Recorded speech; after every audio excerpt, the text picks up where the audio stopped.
حضور نے فرمایا اللہ اس شخص کے چہرے کو تر و تازہ رکھے جس نے میرے سے کوئی حدیث سنی، پھر جیسے سنی اس کو ویسے آگے پہنچا دیا۔ اور آقا کریم نے فرمایا بعض اوقات سنانے والا اس پر اتنا پہنچ کے عمل نہیں کرتا جتنا پھر سننے والا اس کے اوپر عامل ہو جاتا ہے۔ تو جب حضور نے دعا دی ہے کہ اللہ اس شخص کے چہرے کو تر و تازہ رکھے جس نے میری حدیث کو، میرے فرمان کو سنا اور ایسے ہی آگے پہنچا دیا، تو پھر موت کی سختیاں بھی اس کے چہرے کی تر و تازگی ختم نہیں کر سکتی، پھر قبر کے لمحے بھی اس کے چہرے کی تر و تازگی کو ختم نہیں کر سکتے۔ حشر کے دن لوگوں کے چہرے مرجھائے ہوں گے، جس کو رسول اللہ کی دعا ہے اس کا چہرہ اس دن بھی تر و تازہ ہو۔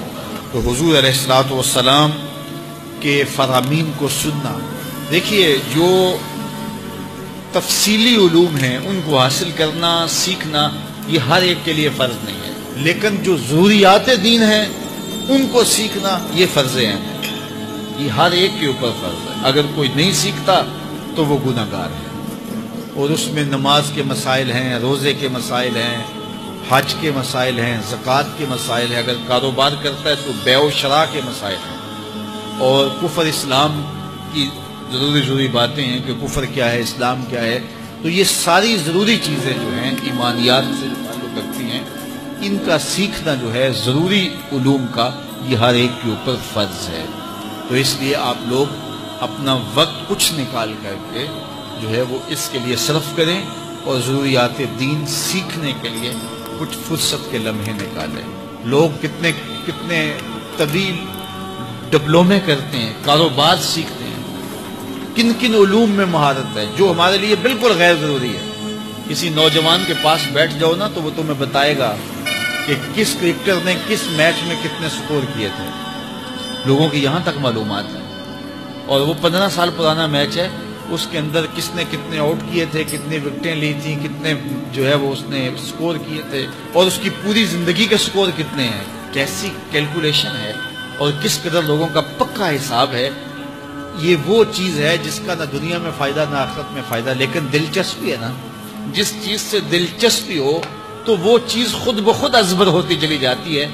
دلچسپیاں انسان کو جو ہے وہ کسی چیز کو یاد کرنے میں مدد دیتی ہیں۔ ایک عرب شیخ کہہ رہا تھا کہ ہم ماضی میں پڑھتے تھے کہ ہمارے اسلاف، ہمارے بزرگ ایک رات میں پورا قرآن ختم کر لیتے تھے۔ تو وہ کہتا ہے میں سوچتا تھا کہ ساری رات قرآن بندہ پڑھتا رہے تو کس طرح ممکن ہے۔ تو کہتا ہے میں اپنے بچوں کو دیکھتا ہوں کہ وہ جو ہے وہ موبائل کے ساتھ لگے رہتے ہیں، اور فجر کی اذان ہو جاتی ہے تو وہ تب چونکتے اچھا رات گزر گئی۔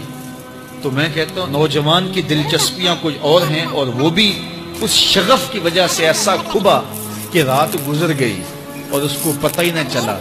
تو جن کو قرآن کا نشہ ہو گیا تھا ان کی ساری راتیں قرآن میں گزر جاتی تھی، اور ان کو پتہ ہی نہیں ہوتا تھا کہ رات بھی گزر گئی ہے، اور اذان ہوتی تو پھر پتہ چلتا کہ اچھا رات گزر گئی ہے۔